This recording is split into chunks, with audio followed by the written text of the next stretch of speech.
Hello friends, যেহেতু আমাদের আপাতত লক্ষ্য পশ্চিমবাংলার প্রত্যেক ছাত্রছাত্রীকে তাদের ক্যারিয়ার ওরিয়েন্টেশন থেকে নিয়ে তাদেরকে তাদের প্রিপারেশন জার্নিতে সমস্ত রকম হোলিস্টিক ওয়েতে সাপোর্ট দেওয়া, আর এই আমাদের লক্ষ্যতে অভিষ্ট হওয়ার জন্যই আমরা নিয়ে চলে এসেছি নতুন ফ্রেশ একটা সিরিজ তোমাদের সকলের জন্য, যে সিরিজের নাম অল অ্যাবাউট মেডিকেল। এই সিরিজে তোমরা জানতে পারবে হাউ টু বিকাম ডক্টর থেকে নিয়ে how to prepare for NEET থেকে নিয়ে all about guidance, all about things you need to know on a preparation journey to get into medical seats or anything else in the medical field to explore, be it paramedical, be it anything else, BAMS, BHMS, etc. So watch the video till end to ensure all the important points. Let's get started. Question number 1. MBBS কলেজে admission হওয়ার জন্য কি exam দিতে হবে? So students, MBBS কলেজে admission হওয়ার জন্য NEET Yuji নামক একটা এক্সামিনেশন হয়, সেই এক্সামটা দিতে হবে, national eligibility cum entrance test. Second question, NEET UG exams কে কন্ডাক্ট করায়, অর্থাৎ কীভাবে হয় এই এক্সামটা? সো দেখো স্টুডেন্টস, ন্যাশনাল টেস্টিং এজেন্সি নামক একটা অর্গানাইজেশন আছে, যেটাকে এনটিএ বলি আমরা সংক্ষিপ্তভাবে। সেই এনটিএ হচ্ছে নিট এক্সামসের কন্ডাক্টর বডি। এই এনটিএ অর্গানাইজেশনটাকে একটা independent, autonomous, self sustainable organisation হিসেবে প্রতিষ্ঠিত করেছে ministry of human resource and development, যেটাকে আগে MHRD বলা হতো, যেটা এখন বর্তমানে মিনিস্ট্রি অফ এডুকেশন নামে পরিচিত। আমাদের মেডিকেলে যে নিট এক্সাম হয়, এই এক্সাম ছাড়াও এই এনটিএকে আরও কোনো এক্সাম নেই?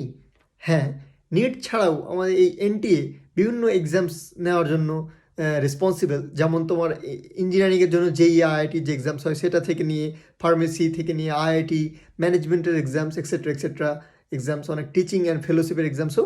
এবার নেক্সট কোয়েশ্চেন, নিটের এক বছরের ফ্রিকোয়েন্সি কত এবং মোড কি হয়? তো ডেফিনেটলি এখন পর্যন্ত নিটের ফ্রিকোয়েন্সি বছরে একবার পর্যন্ত নিট হয়, শুধুমাত্র একবার, আর এর ফ্রিকোয়েন্সি একবার, আর এর মোড হচ্ছে পেন এবং পেপার মোড। এখন পর্যন্ত CBT কম্পিউটার বেসড টেস্ট এখন পর্যন্ত নিট হয়নি IIT JEE মতো, কিন্তু নিটটা এখন পর্যন্ত পেন অ্যান্ড পেপার মোডেই হয়। অ্যাট দ্য এন্ড তোমাদের মনে আরেকটা কোয়েশ্চেন হতে পারে, শুধু নিট দিয়ে কি শুধুমাত্র ডাক্তারি হওয়া যায় আর অন্য কিছু হওয়া যায় না? সো দেখো, ডাক্তার তো দাঁতের ডাক্তারও হয়, সো BDSও হয়, MBBSের সঙ্গে সঙ্গে MBBS তো হয়, ডাক্তার তো জানছই, MBBS তো হয়, সঙ্গে BDSও হয়। এছাড়াও যে হোমিওপ্যাথি ডাক্তার হয়, BHMS, তারাও হয়।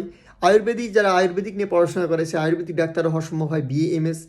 তাছাড়া উনানি যারা হয়, BUMS, সেসব কিছু আমাদের নিট দিয়ে কিন্তু কোয়ালিফাই করলে প্রপারিত হয়।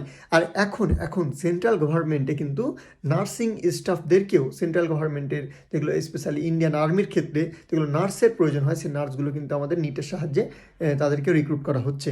ঠিক আছে, এবার নিটের ব্যাপারে আরেকটা খুব এক্সট্রা স্পেশাল পয়েন্ট। আগে কিন্তু আমাদের এই এক্সামসটাকে, মানে মেডিকেল এন্ট্রান্স এক্সাম যেটা ছিল, মেডিকেল কলেজে দাখিলা নেওয়ার জন্য যে এক্সাম, সেই এক্সামটা আগে আমাদের CBSE যে রয়েছে, CBSE বোর্ডের কাছে দায়িত্বটা ছিল এক্সামস নেওয়ার জন্য। CBSEর পরে কিন্তু 2019 থেকে কমপ্লিটলি দিয়ে দেওয়া হয়েছে এই নিট, মানে NTA-কে নিট নামে পরীক্ষার সাহায্যে। আর 2019-এ কী হয়েছিল, তোমার এইমস আর জিপমার নামে যে দুটো এক্সট্রা পরীক্ষা হতো, দুটো আলাদা স্পেশাল ওই কলেজগুলোর জন্য, সেই কলেজগুলোর কিন্তু আর ওই স্পেশাল কোনো আলাদা এক্সামস হয় না।